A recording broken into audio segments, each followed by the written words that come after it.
Yo la verdad sí me considero, desde que encontré la vocación en el ámbito de la literatura, de la escritura, siendo muy niño. De hecho, terminé hace poco una novela titulada Los años difíciles, una novela para niños en donde hablo precisamente del encuentro con esta vocación, de lo maravilloso que fue en la secundaria participar en un concurso de declamación, encontrar un poema con el que gané ese concurso, que era un poeta español exiliado en México, León Felipe, y haberme deslumbrado con su poesía, principalmente con esa que declamé, titulada Qué lástima, y con muchos otros poemas de él tan cercanos y que me hablaban mucho de las cosas pues más cercanas, más cotidianas, con las que uno vive, pues. Y desde ese momento a la fecha no he hecho otra cosa sino estar intentando contribuir dentro del ámbito de la literatura con algo, ¿no? Con algo que si bien no aspira uno a que trastoque, ¿no?, la propia tradición, pero sí que añada alguna cosa, ¿no? Entonces yo me percibo así, como alguien que en realidad ama esto que está haciendo, que es esta pasión por la literatura, y que intenta añadir algo, aunque sea muy pequeño, a esa tradición, contribuir en algo, como lo he hecho con mis traducciones de poesía neozelandesa, y lo hago de manera apasionada, de manera incluso incansable, ¿no? Y creo que cuando me miro a mí mismo, esa apariencia, esa silueta, digamos, de alguien que está todo el día haciendo algo para contribuir en aquello que ama, en aquello que lo apasiona, es como realmente me percibo, pues, ¿no? He tenido esta idea de que bien o mal, pero de que el tiempo que tenemos es muy limitado, pues en la vida se nos van muchas horas haciendo muchas cosas, durmiendo o en el trabajo, digamos, cotidiano que hacemos, dando clases o investigando, porque también hay una parte de mi tiempo que lo ocupo en la investigación, en la academia, etcétera. Y que bueno, a mí eso me produce ansiedad, ¿no? El tiempo, el reloj que está en la pared, ¿no?, haciendo el tic, tic, tic, tic, ¿no?, me produce ansiedad. Entonces trato efectivamente de ocupar todos los momentos que puedo, no solo para escribir, sino también para una actividad que me parece sustancial, ¿no? Y sobre todo en este momento en que vivimos tiempos aciagos, y vaya que en este preciso momento todavía más, no solo en México, sino en el mundo, pues, ¿no? La lectura a mí me parece también, para mí, una actividad fundamental, y me abro espacios y tiempos en el día, los más que puedo, en el autobús, en la espera de cualquier, ¿no?, de cualquier actividad que esté haciendo para leer, pues, ¿no?, ya sea en el teléfono, en los libros que tengo físicos, pero siempre estoy trabajando. Ahora estoy trabajando en un ensayo sobre Roque Dalton, el poeta salvadoreño, y estoy leyendo todo lo que hay sobre él y de manera sistemática su poesía, etcétera. De manera que lo que falta, creo yo ahora, que el gran problema que tenemos en el mundo ahora es el problema del tiempo, ¿no? Hay demasiada información, demasiado conocimiento ahí, pero tenemos un tiempo tan limitado por las actividades diarias, cotidianas, porque también tenemos familia, tenemos hijos o tenemos compromisos o lo que sea, y para el conocimiento tenemos que robarle tiempo a todas esas cosas para poder continuar haciendo eso que nos apasiona, ¿no? Y para lo que de alguna forma estamos hechos y nacimos, ¿no? Podría yo haber sido bien un renacentista, un hombre del renacimiento, porque en realidad hay muchas áreas del saber que me interesan mucho. La historia es una de ellas, pues, ¿no? Y siempre estoy mirando, ahora estoy viendo un documental largo sobre la historia de España y descubriendo un montón de cosas muy interesantes que que no conocía y que me desvelan incluso partes de lo que somos que uno ignoraba. Sí me ha deliberadamente empujado, digamos, a ir contando o a ir realizando la crónica desde muy personal de mi realidad y de mi momento histórico, ¿no? Porque nadie lo va a poder contar como yo, pues, ¿no? Quizá por eso yo en lo personal soy un poco reacio, aunque he hecho una novela ya, El crimen de los tepames, con tintes históricos, etcétera, pero he sido reacio, digamos, a explorar más allá en ámbitos en los cuales no me siento tan seguro para recrear como otros autores o escritores que recrean tiempos pasados en la novela histórica, etcétera.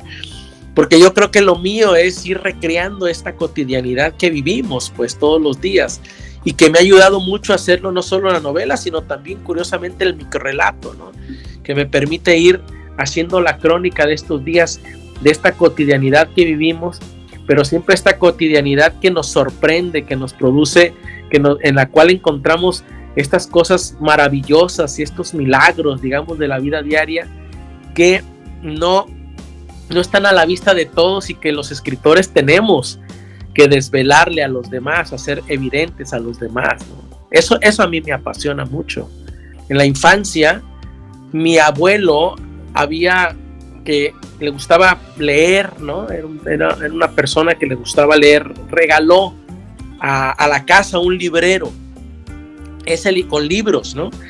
Pero ese librero mi madre, en lugar de ponerlo en la sala o en lugar de ponerlo en mi habitación o en una habitación que teníamos para el televisor y esto, fue y lo puso en el cuarto de los tiliches, ¿no? Donde están los bártulos, donde van a parar todas las cosas viejas y las sillas rotas y los ventiladores descompuestos.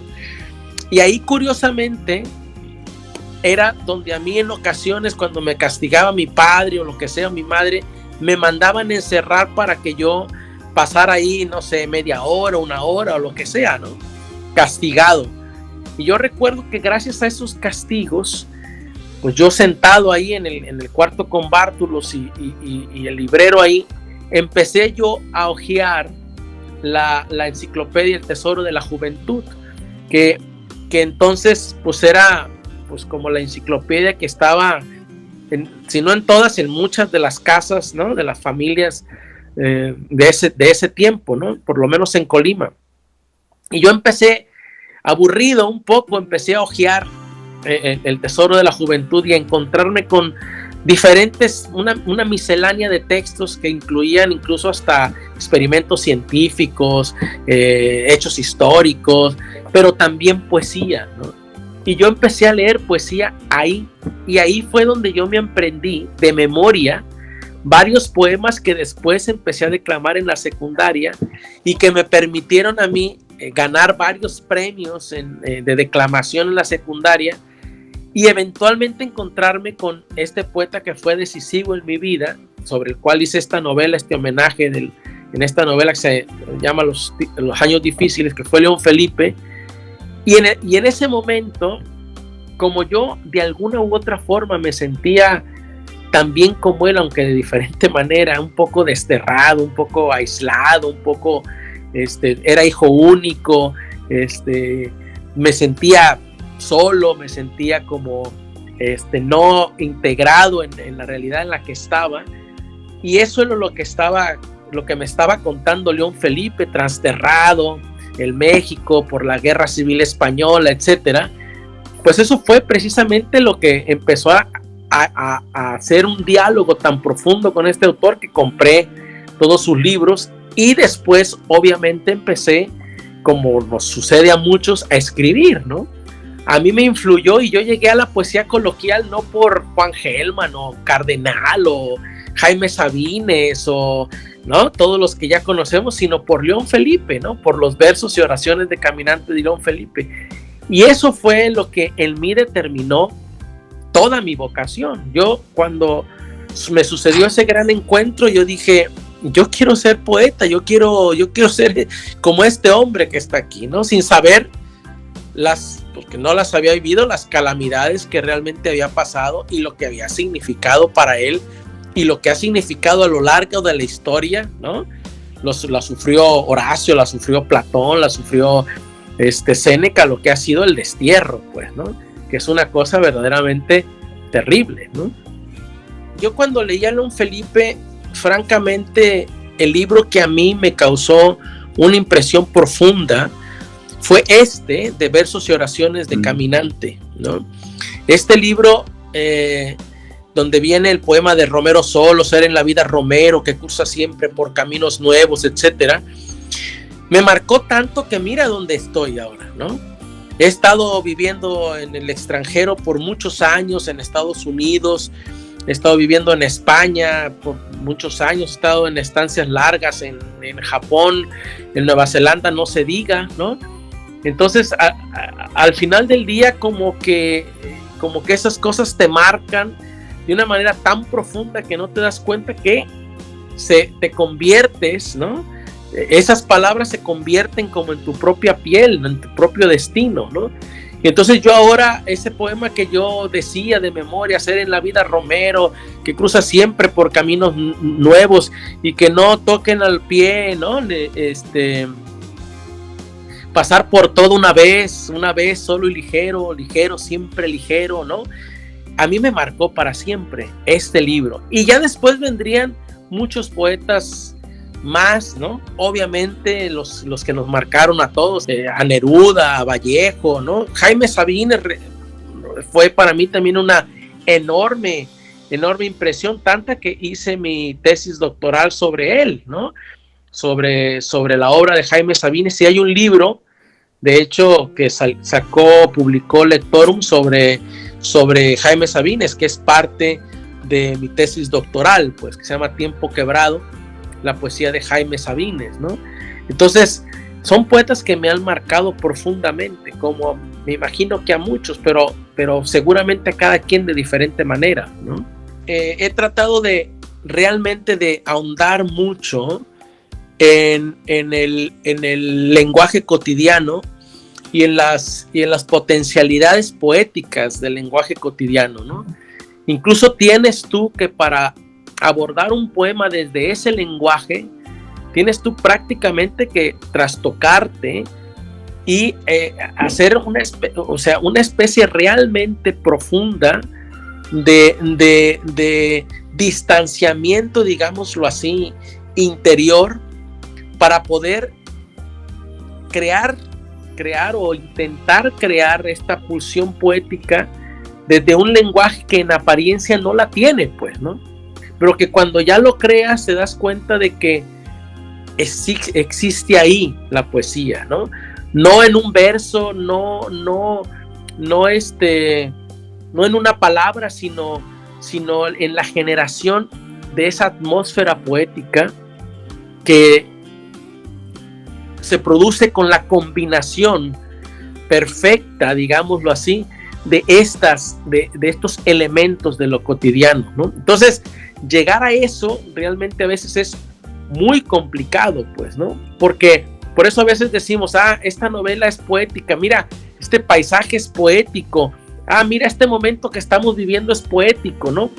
Porque verdaderamente la poesía está flotándonos en el aire, ¿no?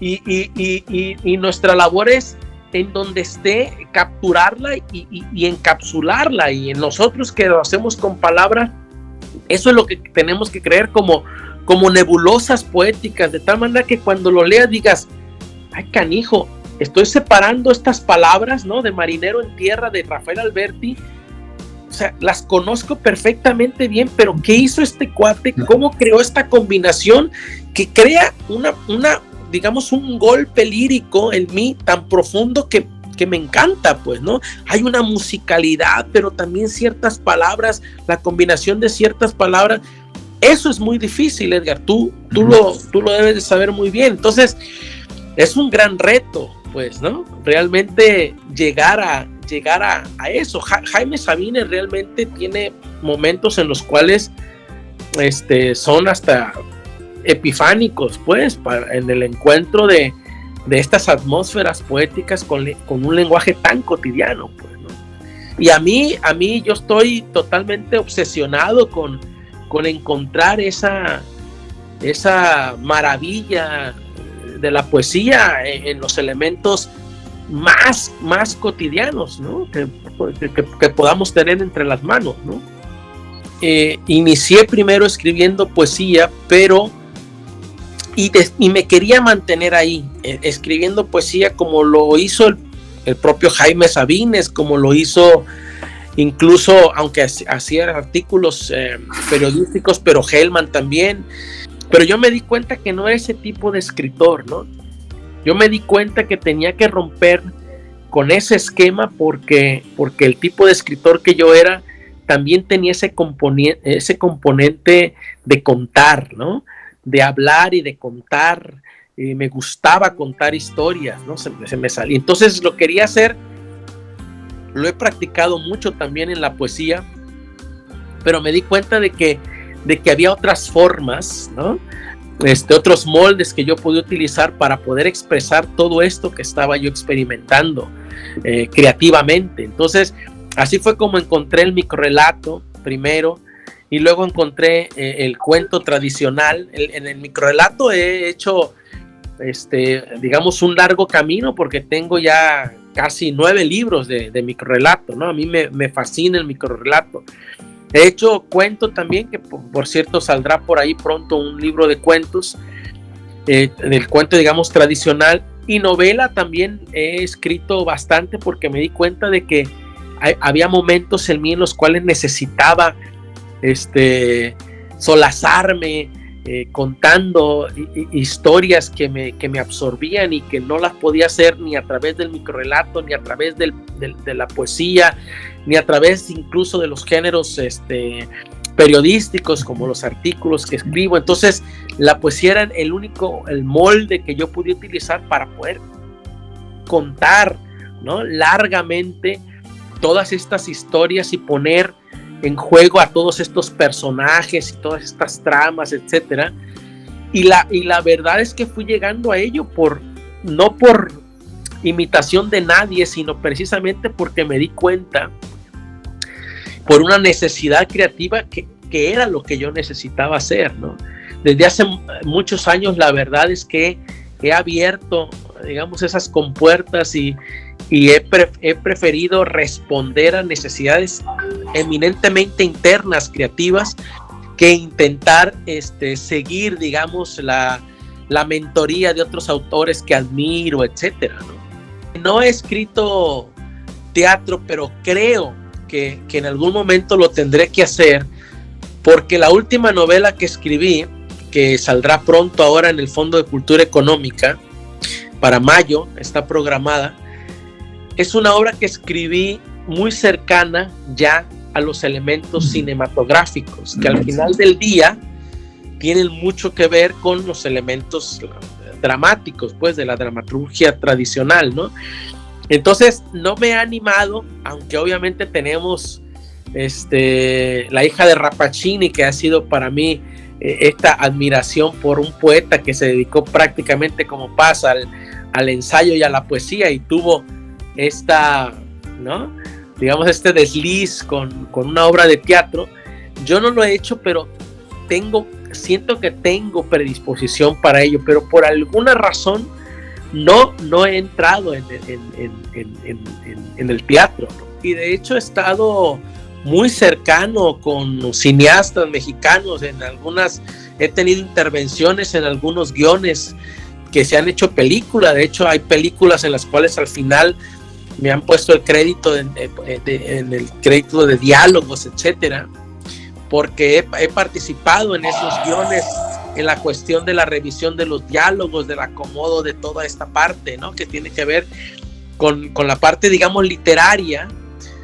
Pero yo mismo no he incursionado en eso, ¿no? Yo espero que por lo menos pueda en algún momento realmente quitarme, digamos, ese gusanito, ¿no?, y hacer una obra de teatro, ¿sí?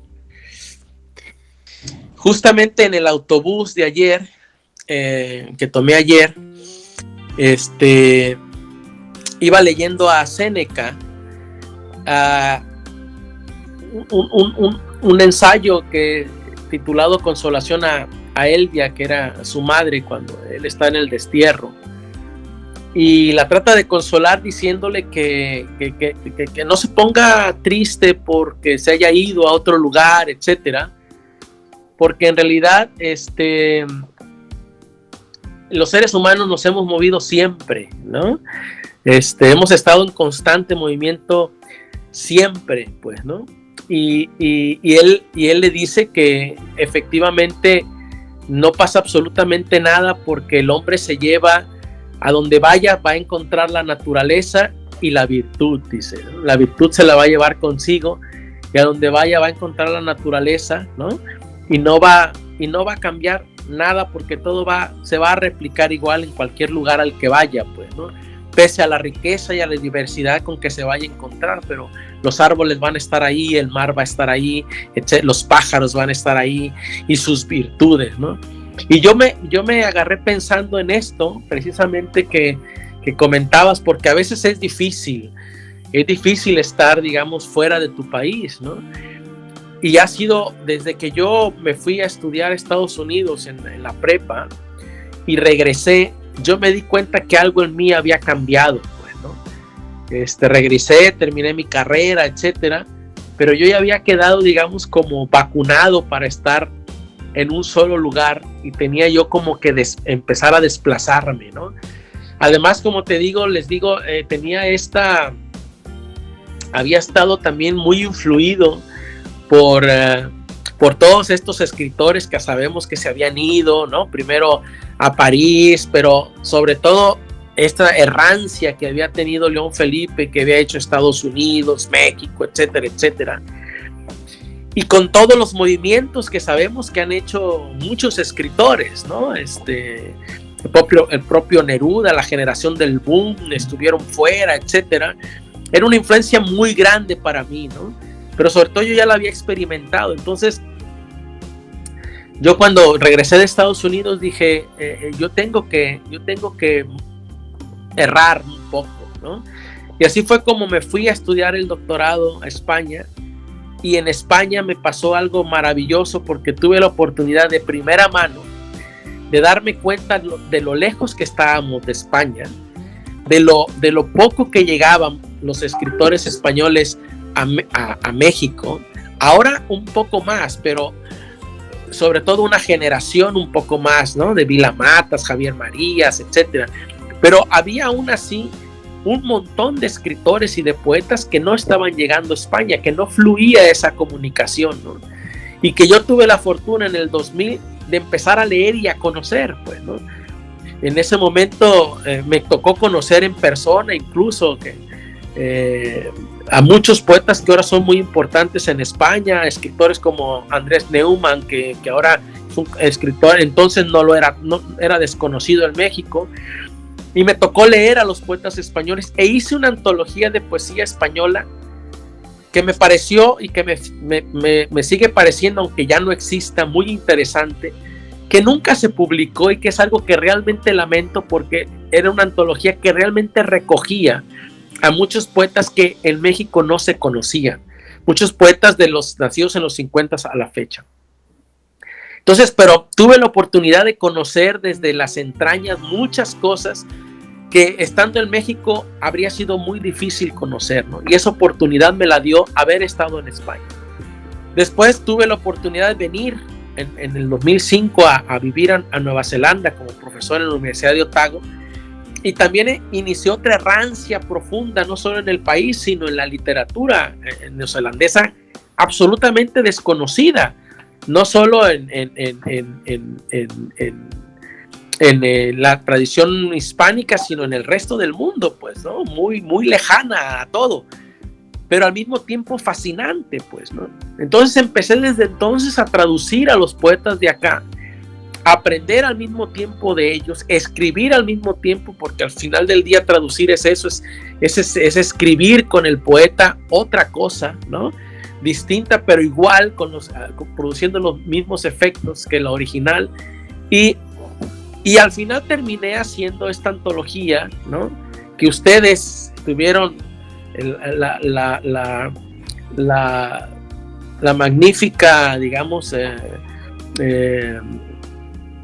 decisión de publicar, ¿no?, en el Estado de México, y que la verdad ha tenido una repercusión muy importante en Nueva Zelanda, pero también, aunque no lo parezca, en México, porque yo ya empiezo a ver más poetas invitados a ferias en México, más poesía publicada en suplementos.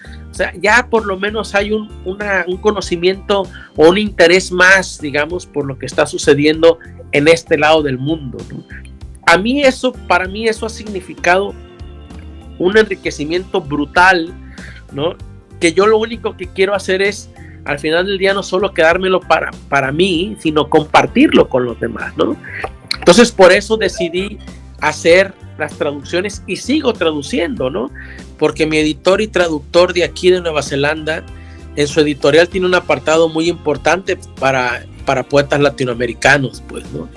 Entonces los va publicando, ¿no? Los va publicando de a poco, y yo voy ayudándole a él en sus traducciones, pues, ¿no? Tiene siempre preguntas: oye, esto, ¿cómo tú crees que está correcta la traducción, etcétera? Entonces lo estoy haciendo por los dos lados, ¿no? Yo le pregunto a él cosas que estoy traduciendo de poetas del inglés al español, y él me pregunta también sus dudas sobre los poetas que traduce del español al inglés, ¿no? Es una colaboración maravillosa, y él es el que me ha traducido, él me ha traducido todos mis libros de poesía, como este, si no te hubiera sido. Se llama Roger Hickey, y él es el que ha traducido este libro, uno segundo que lo va a publicar la Universidad de Otago, que es parte de una trilogía, que es el segundo, y un tercero que tradujo hace poco, que se publicará quizá el próximo año, pues, ¿no? Entonces es una labor, pues yo creo que muy enriquecedora, ¿no? Yo me siento muy contento con estar, como te digo, de poco a poco. Yo llevo ya el 2005 traduciendo poesía neozelandesa, entonces pues son proyectos a muy largo plazo, y que se alcanzan a ver también cuando ya uno tiene muchos años en ello, pues, ¿no? Y uno solo debe de persistir. A lo largo de estos años me he dado cuenta de que,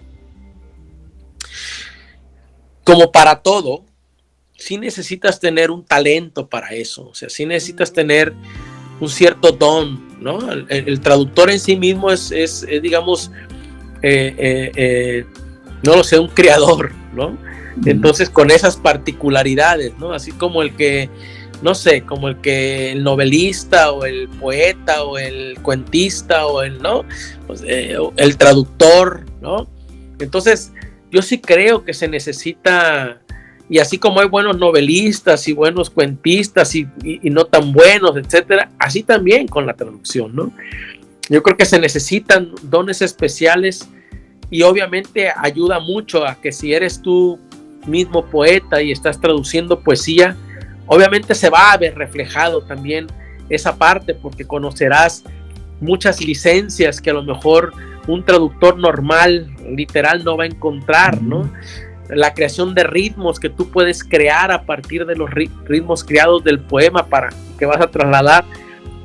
También, siendo poeta, puede ser que eso va a ayudar también a que esa traspolación, esa traslación de esa emoción que hay en ese poema alcance el mismo nivel en el otro idioma, etcétera, etcétera. Entonces, hay muchas cosas en juego. Cuando yo traduzco, hay como muchísimas cosas, lo que acabas de decir, muchísimas cosas en juego que tienes que resolver en ese momento. Pues esta palabra, no, este ritmo, no, esto sí lo tengo que trastocar completamente, porque si lo escribo muy apegado a la literalidad, pues le voy a perder el sentido rítmico, o fónico, o poético, o lírico, o emocional, etcétera. Entonces, al tiempo que estás traduciendo, tienes que estar pensando en todos estos elementos, pues, que no puedes ver por separado. Entonces es una actividad que es fascinante, aunque a veces es muy complicado porque las estructuras del inglés a veces son muy cortantes, pues, y nosotros tendemos a más encabalgamientos y a otros tipos de ritmos, ¿no?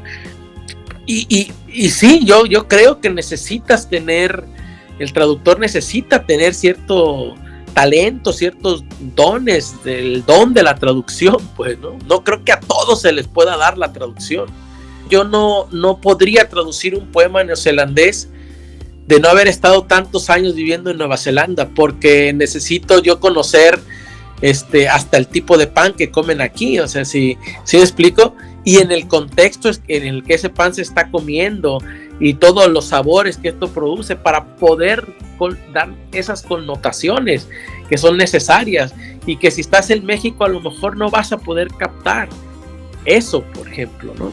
Tienes mucha razón, todo el bagaje cultural que debes de tener de la sociedad o de la cultura en la cual estás traduciendo esa poesía, ¿no?